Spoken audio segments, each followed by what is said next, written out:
Good morning friends, स्वागत आहे तुमचं आजच्या प्री मार्केट रिपोर्टमध्ये. तर मग चला सुरुवात करूयात आजच्या ह्या प्री मार्केट रिपोर्टला आणि जाणून घेऊयात की आज आपल्या स्टॉक मार्केटमध्ये काय होऊ शकतं ते. त्याआधी तुम्ही जर चॅनलवरती नवीन असाल तर चॅनलला सबस्क्राईब करायला बिलकुल विसरू नका. तर मग चला सुरुवात करूयात आजच्या व्हिडिओला.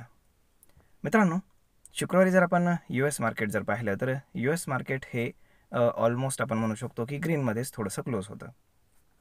एखाद फक्त इंडेक्स त्यांचा रेडमध्ये क्लोज होता, तेही अगदी मार्जिनल.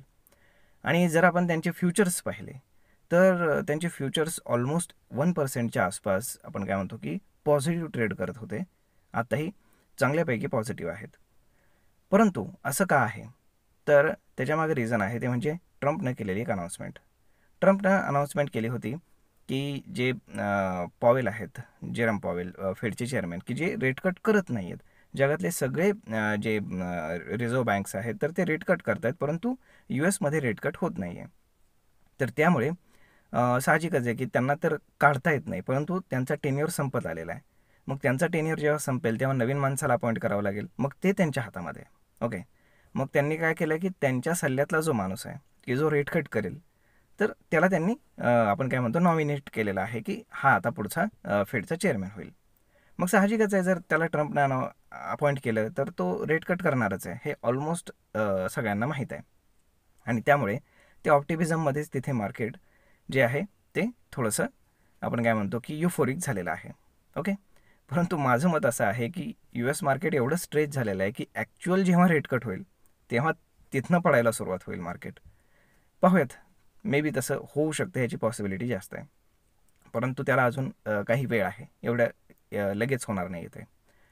आता दुसरी महत्त्वाची गोष्ट म्हणजे आपण जर आपल्या इंडियन मार्केटकडे आलं तर इंडियन मार्केटमध्ये 6 आठवडे सलग आपलं मार्केट जे आहे ते रेडमध्ये क्लोज आहे वीकली कॅन्डलवरती. त्यामुळे सुपर बेरिशनेस मार्केटमध्ये आहे, परंतु मार्केटला इथे कुठल्याही प्रकारचं शॉर्ट पोझिशन क्रिएट करण्यासाठी यूज करू नये. हां, भले जेव्हा जेव्हा बाउन्स येईल तेव्हा तेव्हा तिथे सेलिंग होईल, ही गोष्ट खरी आहे. परंतु त्यासाठी पाहिजे अत्यंत आपण काय म्हणतो शार्प ट्रेडर. त्याला म्हणजे सर्वसामान्य ट्रेडर्सचं ते काम नाही आहे. ओके, कारण इथे जर मार्केटमध्ये जर शॉर्ट कवरिंग आलं तर ते प्रचंड मॅसिव्ह असणार आहे. म्हणजे एकच एक मोठी कॅन्डल बनणार आहे, जी 1-2 आठवड्याची आपण काय म्हणतो बेरिशनेस जो आहे तर तो ॲक्युम्युलेट करून जाणार आहे एकच दिवस. आणि त्या दिवशी जर तुमच्याकडे शेअर्स नसतील तर मग मात्र तुम्ही पैसे कमवू शकत नाही फार चांगले. त्यामुळे आता इथनं पुढं मार्केट ऑलरेडी ओव्हरसोल्ड आहे, PCRसुद्धा ओव्हरसोल्ड झालेला आहे. परंतु PCR जास्त महत्त्वाचा नाही आहे ह्या केसमध्ये. परंतु 200 डे मूव्हिंग ॲव्हरेज जे आहे तर ते साधारण 24,200 ते 150च्या दरम्यान येतं. ओके, मग तिथे एक स्ट्रॉंग सपोर्ट आहे आणि जे फिबोनाची रिट्रेसमेंट आहे तर तिथे सुद्धा 38.1ची रिट्रेसमेंट तिथे येते. आणि जर समजा इन केस जर तो सपोर्ट ब्रेक झाला, त्याची पॉसिबिलिटी थोडी कमी आहे, परंतु जर ब्रेक झाला तर 23,800 हा एकदम चांगला सपोर्ट आहे. त्याचं कारण असं आहे की जी रॅली आपल्याला 22,000पासून पाहायला मिळाली अगदी 25,500-600पर्यंत, तर त्याचं 50% रिट्रेसमेंट जे आहे तर ते 23,800ला येतं. ओके, त्यामुळे तिथनं एक प्रचंड बाउन्स बॅक आपल्याला पाहायला मिळू शकतो. परंतु ह्या दोनच लेवल महत्त्वाच्या आहेत, एकतर 24,200 ते 150च्या दरम्यान आणि दुसरी म्हणजे 23,800. ओके, तर यापैकी आता मार्केट कुठे जाऊन थांबतं आणि त्याला कुठला ट्रिगर पॉईंट मिळतो हे पाहणं जास्त गरजेचं आहे. परंतु येणाऱ्या काळामध्ये ट्रिगर पॉईंट्स खूप जास्त आहेत आणि खूप मोठे मोठे आहेत. म्हणजे अचानक खूप मोठा गॅपअप किंवा खूप मोठा गॅप डाऊन होण्याची पॉसिबिलिटी आहे. त्याचं कारण असं की आता अलास्कामध्ये ट्रम्प आणि पुतिन हे दोघंही मीटिंग करणार आहेत. कधी? 15 ऑगस्टला. तर 15 ऑगस्टला आपल्याला असणार आहे सुट्टी, आपल्या मार्केटला सुद्धा, कारण आपल्याकडे स्वातंत्र्य दिन आहे. त्यामुळे एकतर त्याचं ऑप्टिमिझम 14 तारखेलाच केलं जाईल आणि 16 तारखेला मे बी मार्केट चांगलं गॅपअप किंवा गॅप डाऊन ओपन होईल. ओके, कारण साहजिकच आहे मीटिंग झाल्यानंतर काहीतरी त्या आउटकम येईल. ओके, एकतर आपण म्हणू शकतो की युद्ध थांबण्याची तरी ते घोषणा करतील. ट्रम्प तुम्हाला तर माहितीच आहे की ती प्रत्येक गोष्ट आधीच डिक्लेअर करतात. त्यामुळे मीटिंग झाल्या झाल्या ते लगेच ट्विट करायला सुरुवात करतील की हां, युद्ध थांबलं. त्यामुळे त्याची पॉसिबिलिटी जास्त आहे गॅपअप किंवा गॅप डाऊनची. आता दुसरी गोष्ट म्हणजे की ह्या म्हणजे प्रॉब्लेम काय की ह्या मीटिंगमध्ये झेलेन्स्कींना बोलवण्यात आलेलं नाही की ज्यांच्या देशामध्ये युद्ध चाललेलं आहे. त्यांना बोलवण्यातच आलेलं नाही आणि अमेरिका आणि रशिया हे दोघं मिळून मीटिंग करतात. त्यामुळे झेलेन्स्की जो युक्रेनचा पंतप्रधान आहे, तर त्याने पण ते मान्य केलं पाहिजे ना. हे दोघे मिळून जे काही ठरवतील ते त्यांनीही मान्य केलं पाहिजे. आणि साहजिकच आहे, त्याने ऑलरेडी स्टेटमेंट केलेलं आहे की आम्हाला बोलवण्यातच आलेलं नाही, युद्ध आमचं चालू आहे, त्यामुळे आम्ही ते मान्य करण्याचा प्रश्नच येत नाही.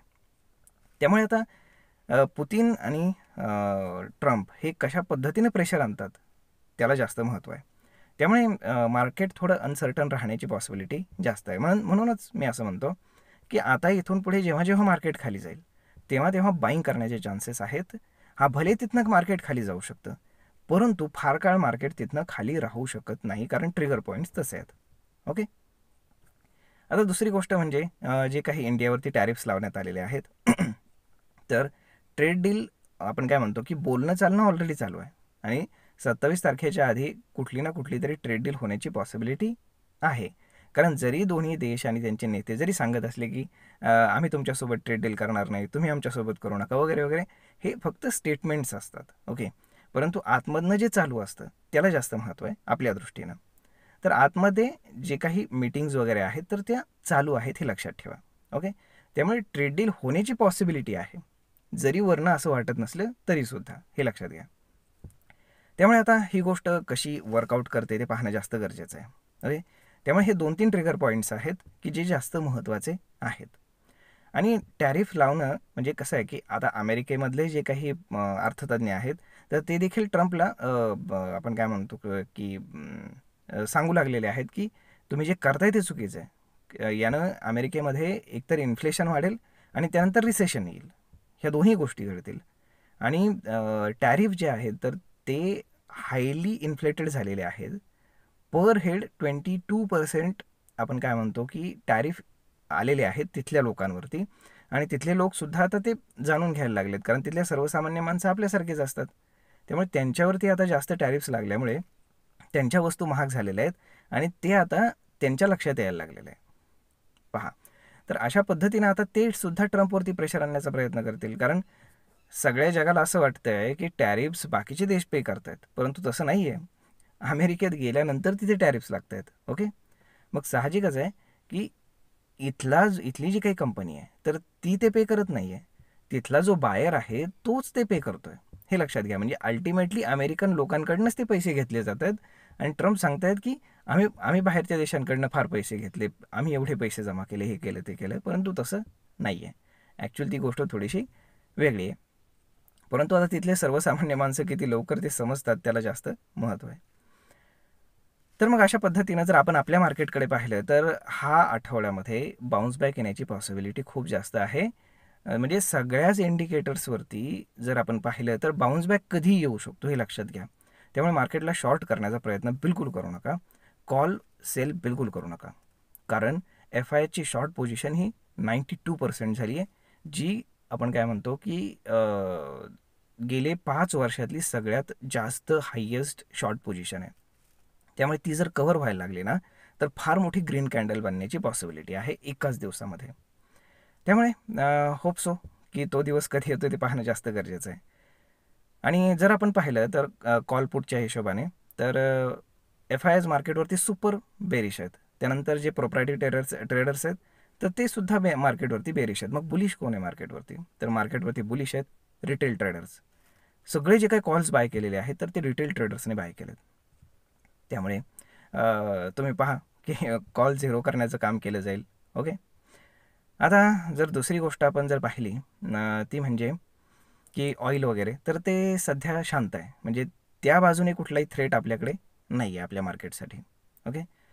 तर आपण जर कॉल रेटिंग पाहिलं तर 24,500 पासूनच प्रचंड कॉल रेटिंग आपल्याला पाहायला मिळतं. 24,500, 24,600, 24,800 आणि 25,000पर्यंत प्रचंड कॉल रेटिंग आहे. आणि पुट रायटिंग जर पाहिलं आपण तर 24,000 आणि 23,800 या दरम्यान आपल्याला जास्त पुट रायटिंग पाहायला मिळतं. ओके. तर या आठवड्यासाठीची जी रेंज आहे तर त्यामध्ये डाऊन साईडला 24,000, अप साईडला 25,000 या दरम्यान मार्केट राहण्याची शक्यता आहे. तर होप सो शेवटची जी लेग असते ना तर त्याच्यामध्ये खूप जास्त मॅसिव्ह बाईंग आणि सेलिंग होत असतं, हे लक्षात घ्या. त्यामुळे या आठवड्यामध्ये सेलिंग नाही बाईंगचा चान्स मिळू शकतो. आणि गिफ्ट निफ्टी जर आपण पाहिलं तर गिफ्ट निफ्टी आज इंडिकेट करते की मार्केट एक साधारण 40 ते 50 पॉईंट गॅप अप ओपन होत आहे, परंतु ते सुद्धा सेलिंगसाठीच यूज केलं जाईल याची मोस्ट लाईकली प्रोबॅबिलिटी आहे. आणि जर आपण FIS-DI डेटा जर पाहिला तर FISनं चक्क शुक्रवारी सेलिंगच्या ऐवजी बाईंग केलं होतं 2,000 कोटींचं आणि डोमेस्टिक इन्स्टिट्यूशन्सनं ऑलरेडी 7,500 कोटींच्या आसपास बाईंगच केलेलं होतं. परंतु FISचा जो डेटा आहे ना तो थोडासा मिसलिडिंग आहे हे लक्षात ठेवा. ॲक्च्युअल त्यांनी नेट सेलिंग केलेलं आहे, परंतु आपण काय म्हणतो त्याला की जी ब्लॉक डील झालेली आहे एअरटेलमध्ये, तर त्याच्यामुळे ती आपल्याला असं दाखवतं आहे की नेट बाईंग झालेलं आहे. परंतु ती ब्लॉक डील जर सोडली, कारण तो सेपरेट सिनॅरिओ आहे, ओके, तो FPIमध्ये येतो आणि म्हणून तर ते आपल्याला FISच्या सेलिंगमध्ये दिसत नाही आहे. अदरवाईज $1 बिलियन शेअर्स त्यांनी ऑलरेडी सेल केलेले आहेत. $1 बिलियन म्हणजे झाले साधारण 8,500-9,000 कोटीच्या आसपास. मग ते जर अजून ॲड ऑन झाले तर हे सगळं मायनसमध्येच दाखवणार आहे. परंतु ते FPI सेलिंग असल्यामुळे, फॉरेन पोर्टफोलिओ इन्व्हेस्टर सेलिंग असल्यामुळे ते FIमध्ये दाखवत नाही आहे. ओके, तर होप सो हा व्हिडिओ, ही माहिती तुम्हाला नक्कीच ट्रेड आणि इन्व्हेस्टमेंट करण्यासाठी उपयोगी पडत असेल. जर हा व्हिडिओ तुम्हाला आवडला असेल तर आपल्या जवळच्या मित्रमंडळींसोबत देखील हा व्हिडिओ तुम्ही शेअर करायला विसरू नका. धन्यवाद.